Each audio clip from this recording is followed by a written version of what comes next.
La France était une des premières puissances coloniales du monde.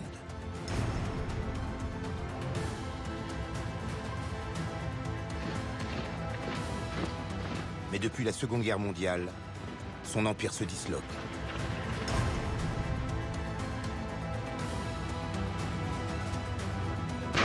En mai 1954, après la défaite de Dien Bien Phu, la France perd un joyau de son empire, l'Indochine, puis ses comptoirs aux Indes.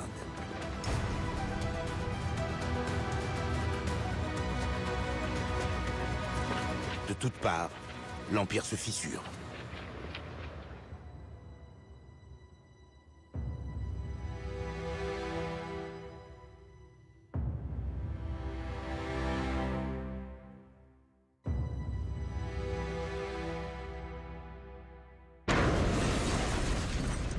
Six mois après la défaite indochinoise, le 1er novembre 1954, en Algérie, la Toussaint est rougissant.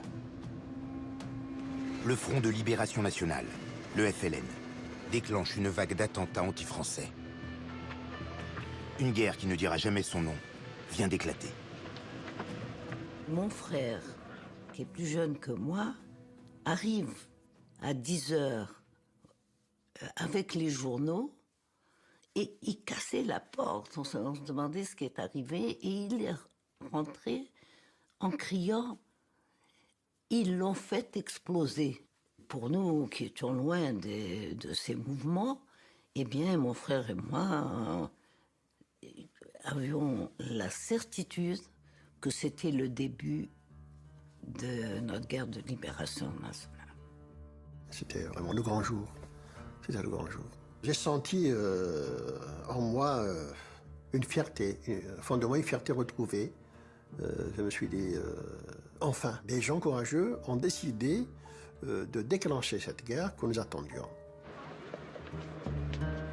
À Paris, comme à Alger, ces attaques sont une surprise totale.